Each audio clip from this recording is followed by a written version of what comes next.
June 20th, 1994. Dunedin, New Zealand, deep in the South Island, where winter grips tight and the sun barely clears the horizon. Before mid-morning, a 22-year-old named David Bain was doing what he did every morning before dawn.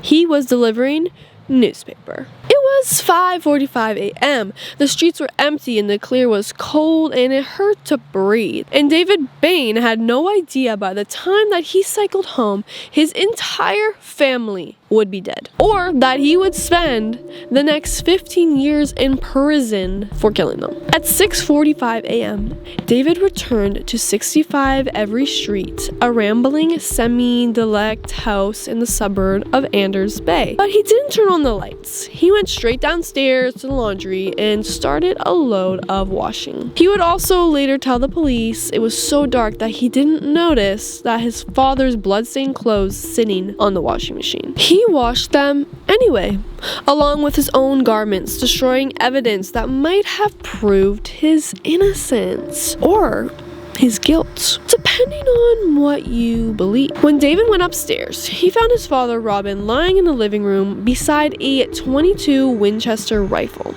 a single bullet in his head. He then found his mother Margaret dead in her bedroom, his sisters Ara and Lanit both shot in their beds, and his 14-year-old brother Stefan, who had clearly fought for his life. Blood sprayed across the walls. Struggle so violent it left the room looking like a slaughterhouse. On the family computer, a message glowed in the darkness. Quote, "Sorry, you're the only one who deserved to stay." End quote. At 7:09 a.m., David called 111. His voice was distressed, panicked. Quote, "They're all dead," end quote, he told the operator. At first, police considered the obvious, a murder-suicide. Robin Blaine, the father, had shot his family and then himself. The rifle was beside Robin's body, and the note on the computer seemed like a suicide message. Robin and Margaret were estranged. She called him, quote, "a son of Belial, one of the 4 crown princes of hell." He slept in a caravan in the garden because she wouldn't let him in the house. The murder weapon was David's rifle. It had been taken from his room, and the trigger lock had been opened with a key hidden in his room and no sign of forced entry. No indication anyone had searched for it, and the white opera gloves worn by the killer were David's, taken from a drawer in his room. David's fingerprints, impressed while wet with blood, were found on the rifle, and his brother Stefan's blood was on David's clothing. A lens from David's spectacles was found in Stefan's room where the struggle had taken place, and then there was the target. In David's room, police found a homemade target with 5 circles. 5 family members were shot in the morning, all in the head. 4 days after the murders, David Bain was arrested and charged with 5 counts of murder. The prosecution's theory was chilling in its precision. David shot his mother, brother, and 2 sisters before going on his paper round. Then, when he returned, he typed the message on the computer to frame his father, placed the rifle beside Robin, his father's body, and called emergency services. But there was one problem, one massive, gaping hole in the prosecution's case. No one could explain why. David Bain was convicted in May 1995 and sentenced to life imprisonment with a minimum non-parole period of 16 years. When the verdict was read, he turned pale and collapsed in the dock, convulsing, shaking, needing of medical attention. His defense counsel, Michael Guest, told the media, quote, "If he did it, he just seems simply out of character." End quote. The big unanswered question, Guest said, would forever remain unanswered. Why? And here's where the case transforms from a simple murder trial into one of the most intense legal sagas in New Zealand's history. Enter Joe Karam, former all-black businessman, a man with determination of a bulldog and the resources to match.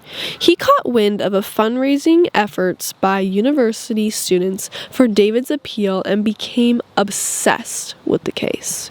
He spent years, decades, campaigning for David's innocence, uncovering procedural fails, inconsistencies, and what he called a bungled police investigation. And then there was incest. 3 days after the murders, a man named Dean Cottle came forward with explosive information. David Bain, David's 18-year-old sister, had confided in him that she and her father, Robin, were engaged in an incestuous relationship, and she was planning to expose it all at a family meeting the very night before the murders. The meeting that Laineed had returned home for, the meeting that had never happened, and Cottle never testified at the original trial.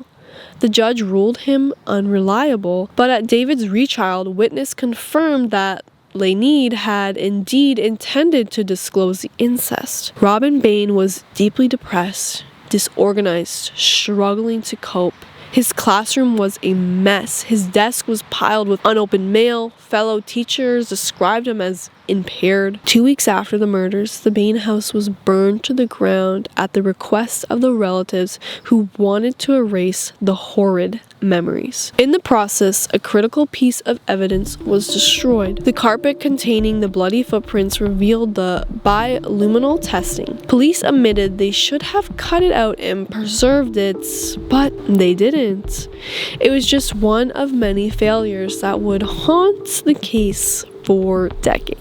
In 2007, after years of appeal, David Bain's legal team, guided by Joe Karam, successfully appealed to the Privy Council in London. The argument was devastating in its simplicity. Robin Bain, facing exposure for incest, murdered his family and himself. The note on the computer was Robin's confession, not David's frame-up. And the Privy Council agreed that there had been, quote, substantial miscarriage of justice, end quote. David Bain walked free on bail in 2007 in May after 13 years in prison. He was a free man, but he wasn't exonerated.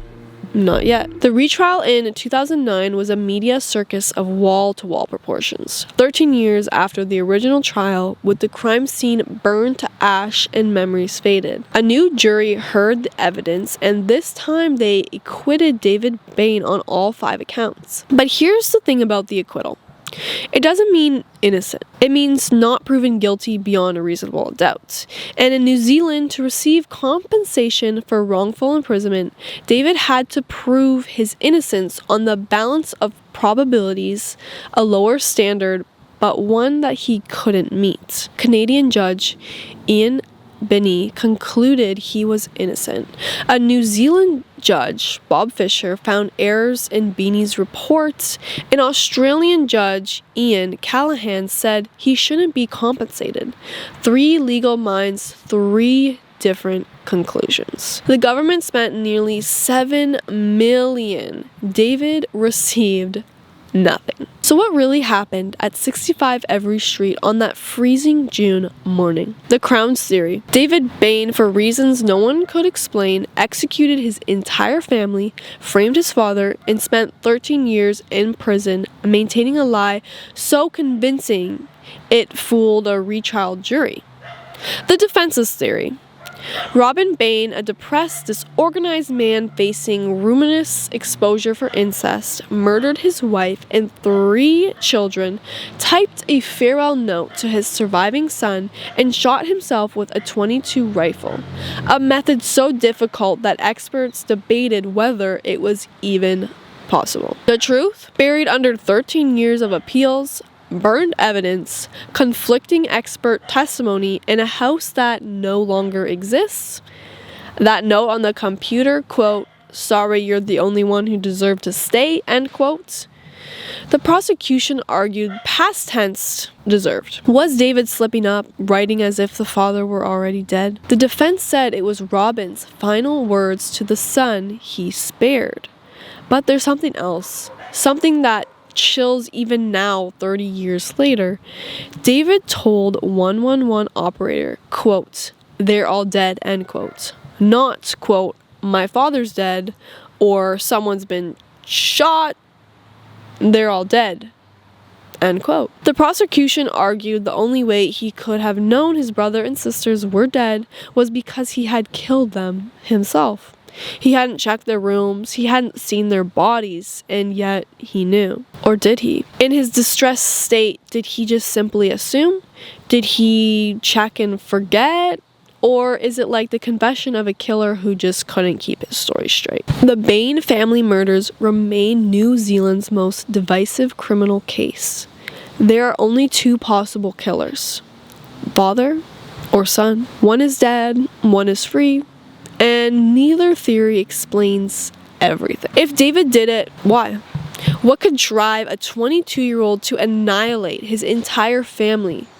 If Robin did it, how did he shoot himself in the head with a .22 rifle? A method so awkward that experts still argue about its possibility. The house is gone, the evidence is ashes, the witnesses are scattered or dead, and the only person who knows the truth, David Bain. He maintains his innocence to this day. 30 years later, the case still divides families, friends, and entire communities. It spawned books, podcasts, and television miniseries. It cost taxpayers millions. It destroyed reputations. It made Joy Karam a household name and the David Bain a symbol, depending on your view of either a gross miscarriage of justice or a killer that got away with murder. And somewhere in the ashes of a 65 Every Street, in the blood that was washed away and the footprints that were burned, the truth still waits. Quote, "You are the only one who deserved to stay." End quote. Did he deserve to stay because he was innocent, or because he was the only one left to tell the lie? Help you. Help! They're all dead. What's the matter? They're all dead. I came home and they're all dead. Whereabouts are you? Every Street. Oh, Every Street. 65 Every Street. They're all dead. Who's all dead? My family, they're all dead. Hurry up. It's okay. Every Street. That runs off Somerville Street? Yes.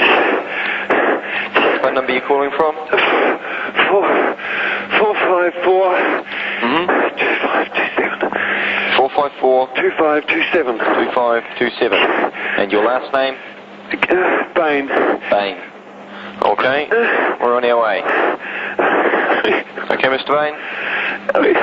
Yeah, we'll be there very shortly.